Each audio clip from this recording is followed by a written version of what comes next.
Hi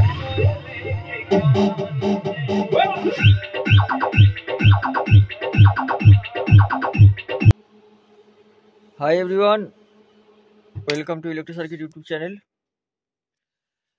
সামনে যে 4K অ্যাম্পলিফায়ারটি দেখতে পাচ্ছ স্ট্রেঞ্জারের 4Kটা উঠে গেছে লেখা, এখানে লেখা আছে 2000 পার চ্যানেল অ্যাট 2 ohms লোড। তো অ্যাম্পলিফায়ারটা আমার কাছে এসেছিল একটা ভাইটাল প্রবলেম নিয়ে। তো অ্যাম্পলিফায়ারটা এসকে সাউন্ডের অ্যাম্পলিফায়ার, ওনার সেটের মাইকের নাম হচ্ছে এসকে সাউন্ড, তো উনি টপ বেস বাজায়। তো অ্যাম্পলিফায়ারটার প্রবলেম ছিল এই পার্টে, ঠিক আছে, বি পার্টের প্রবলেম ছিল, এ পার্ট ঠিক ছিল। বি পার্টের প্রবলেমটা কি ছিল সেটা হচ্ছে কোনো প্রেসার ছিল না, হালকা ভলিউম দেওয়ার পরও প্রেসার ছিল না, প্লাস হচ্ছে পিক লাইটটা জ্বলে যাচ্ছিল। তো এই হচ্ছে প্রবলেম ছিল। প্রবলেম ফাইন্ড আউট করা হয়েছে, কাজ করা হয়েছে, দিয়ে রেডি হয়েছে। এখনও নাটটাট এখনও সব আটিনি, হ্যান্ডেল এখানে আটিনি, মানে জাস্ট সময় হিটসিং মডিউল আটা হয়েছে। এতে সাউন্ড টেস্ট চেক করা হচ্ছে যে ঠিকঠাক আছে কিনা, ভোল্টেজ সব অ্যাকুরেট আছে। তো ফার্স্ট হচ্ছে এখানের মসফেট ওরা ছিল, মসফেট চেঞ্জ হয়েছে। এই যে মসফেটটা তোমাদেরকে দেখিয়ে দিচ্ছি,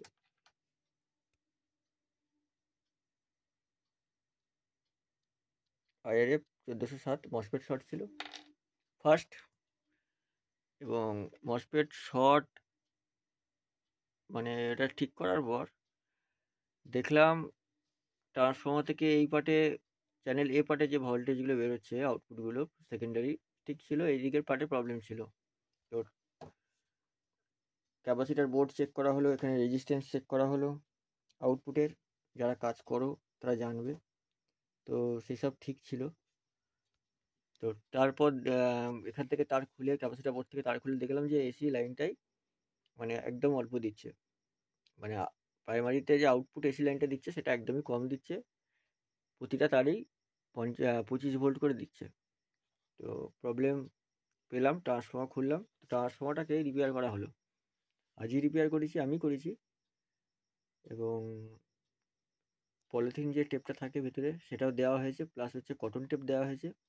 পলিথিন টেপটা দেখতে পাচ্ছ ভিতর থেকে, তো সেই টেপও দেওয়া হয়েছে, প্লাস কটন টেপ দিয়ে এবং অরিজিনাল যে কোন তারে কত ভোল্টেজ যেটা লেখা থাকে সেটাও মেরে দিয়েছি। যে ট্রান্সফর্মার রেডি করা হলো।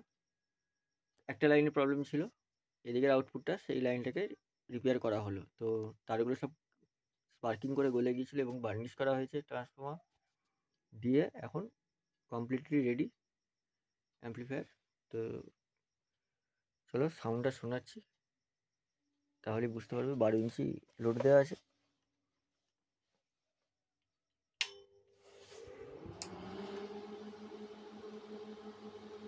অ্যাম্পলিফায়ার অন হলো, কোনো বেস টেবিল ছাড়া অডিও দিচ্ছি এখান থেকে। যেই পার্টে প্রবলেম ছিল সেই পার্টটাই দেখাচ্ছি, পিকলাইট জ্বলছে কিনা দেখবে।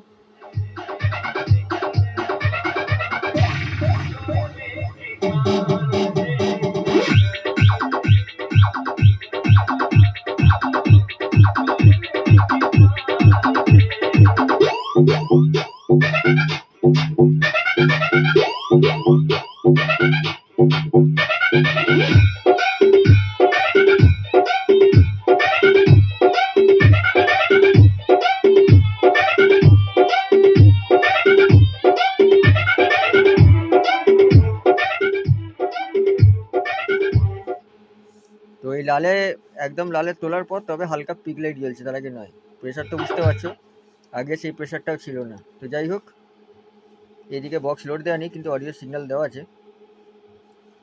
এদিকে দেখে নাও।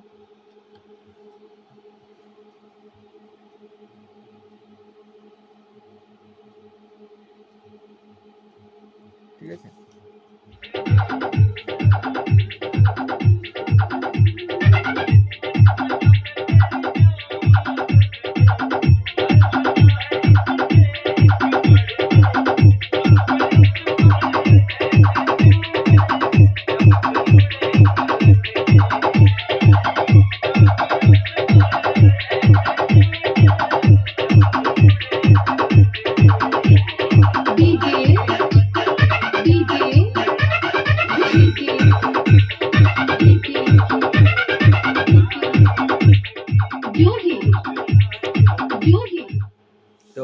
একটা মজার জিনিস হচ্ছে, এটা আগেও রিপেয়ার হয়েছে, তো এদিকে কোনো অ্যাম্পলিফায়ার সেকশনে রিপেয়ার হয়নি। রিপেয়ার তো হয়েছিল সামনে অ্যাম্পলিফায়ার বোর্ডে যে ভলিউম টলিউম লাগানো আছে, ভলিউমগুলো কি করা ছিল, ডাইরেক্ট মানে সার্কিটে না মাউন্ট করে তার দিয়ে কানেকশন করে দিয়েছিল। তো এখন ভলিউমগুলো চেঞ্জ করে দিয়ে তোমার ডাইরেক্ট সার্কিটের সাথে মাউন্ট করে দেওয়া হয়েছে, বাকি এগুলো সব ফিটিং হয়ে যাবে। তো এই হচ্ছে ভিডিও লম্বা করছি না। কারো যদি অ্যাম্পলিফায়ার রিপেয়ার করানোর থাকে আসতে পারো, ট্রান্সফর্মার একদম ওকে। তো চলো নেক্সট ভিডিও দেখা হচ্ছে। আর আমার ঠিকানা হচ্ছে হরিপাল, হুগলি। হরিপাল স্টেশন থেকে 2 কিলোমিটার দূর, জামাইবাটি গ্রাম। মোবাইল নাম্বার দেওয়া থাকবে, অবশ্যই আসতে পারো। তো চলো নেক্সট ভিডিও দেখা হচ্ছে।